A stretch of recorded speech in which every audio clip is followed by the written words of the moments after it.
Welcome to One Word a Day. I'm Sophie, your pilot into the universe of Chinese. Let's continue unpacking three-quarters boxed Chinese characters. And today's character is closest to the outer edge of the whole week's theme, which is jiōng. And you notice this means far away, and the sound retained just without the mouth symbol in the middle.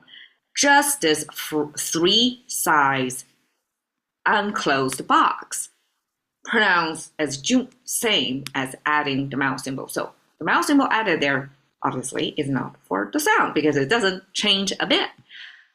The mouth symbol added over there later, you can see the 2,000 years ago doesn't have the mouth symbol over there. So apparently it's added within the 2,000 years, and somebody added to make sure that we understand within this boundary that there are people, there are humans in it. And we know the mouth symbol, ancient Chinese, use mouth to represent human, to represent population, if we name humans collectively. So the mouth symbol added there to mean that here, even if it's a faraway land, you can still observe human activities over there. So a turnout, obviously, the contemporary versions looks the same, and they get rid of the two edges on the top. And just mind you, this mid-history dictionary compiled by Xu Shen 2,000 years ago, it's just one of the possibilities, because at the beginning of the language, it's a garden variety of spellings trying to mean the same thing, and eventually something wins out. Or in this case, as a Xu Shen did this pet project and collected 9,000 plus Chinese characters, and then later on scholars based on that start to use the language in a standardized way. So it's almost like somebody comb through language and give us a selected vocabulary or rendering. So each one concept with competing ideas, just choose one as the winner. And then eventually somebody after the dictionary compilation added a mouth symbol to make sure that we understand that here means even if it's far away, we still have people hanging around in that location. So here, 一郊野林 jiōng are the five spatial sense that ancient, world building in terms of language. Language try to reflect the world we live in. So 郊 means city, town, or capital, metropolitan. However you want to view it, it could be like the center of power where the ruler resides, so it's heavily protected. It's like a fortress, right? And then there got to be population around to provide service to the people living in there who cannot feed themselves, clothe themselves, entertain themselves. So all kinds of industries or craftsmanship emerge in that township. So that's E. And E, we have this people on kneeling position, submissive people. The people are not going to rebel. It's people you ruled. And then this box symbol simplify that whole space with the enclosure. That is the fortress or castle. That's E. Then 郊 is made of E. This is the E simplified version with just this structure. I don't understand. I have to dig deep enough to see like who, when, why simplified into this, but it's known, like we just inherit the result. That here we have this town, but in the left, it means you can see this X shape in there. This is 交 means intersect, means something crisscross. And this crisscross plus the township means it's not within the town, but it's the space in between towns. And we can imagine even we map our today's 21st century's world onto this concept. The in-between town space, basically it's a suburb, right? You have less population, but still it's populated. It's still not that far from the capital city or big metropolitan areas. So that still have a bunch of people to serve to people living within that boundary, right? So that's 叫 suburb or outskirts. And then 野, we have, well, 野 means, even if I translate it as, most likely translated as wilderness, the tonation is probably different from wilderness. It's more like countryside. It means rural place. It's even less populated. People make a living out of agriculture, because agriculture is land-based, right? So they have to have a big space so they can produce enough to feed their family and pay tax. All right, so that's 野.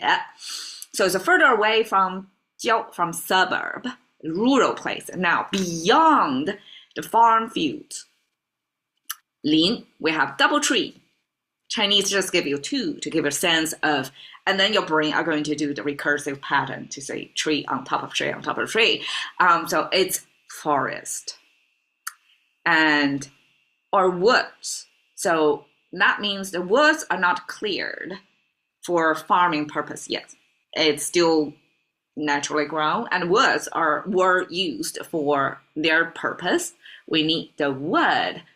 We're going to build our houses from the wood. So woods are necessary, but they are laying far beyond the farm fields. And now we come to jiōng. Where is jiōng? Jiōng is even further away. That's beyond the forest. However, it doesn't have a forest. It doesn't mean it's deforested. It could be like by the edge of water, a cliff, some natural barrier that's not easily crossable, like a big desert. So it's the edge of your known world to the unknown. So this horizontal line, picture Game of Thrones, Castle Black, the big wall, ice wall there, guarded by a bunch of warriors, Night's Watch, and they are the people who are right on the horizontal line here in this concept of jiōng. That's the edge of the known world. That's the influence, because these warriors, they were supported by, I guess, the taxpayers' money back then, however system back then, that's paid by the whole country, right? The government back then to hold the ground between their civilization from the other civilization that may be a threat. They don't want to do trade. They just want to wall them out.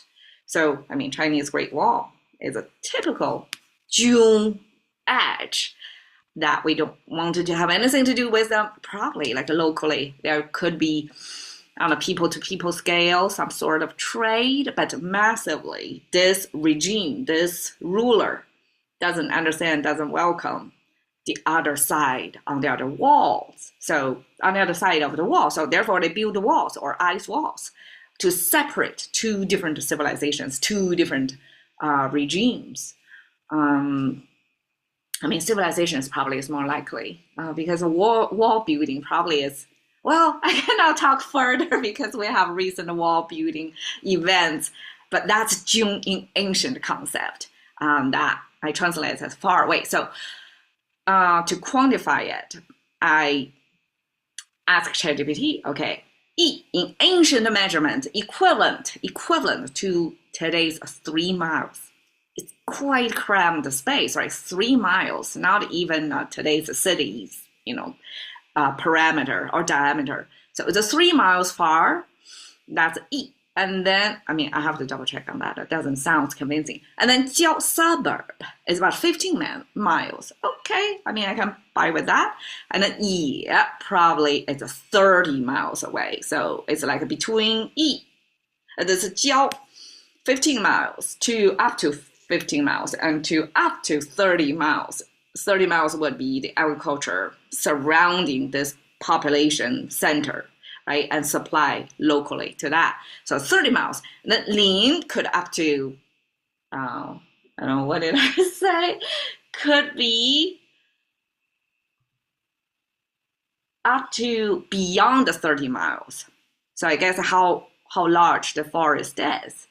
And then this far away, this edge could be even further away, like between civilizations. Then people who are guarding on here, warriors or frontiers, it's interfacing between your and others, this between civilizations. Versus Lin could be just, lumberjacks. They work in a certain trade that's sourced from the forest and provide, but they are further away from the center of population. So here we go, the 5-layer system to model the world we're in. So here is a view to show some supposedly faraway place. Thank you for your time. See you another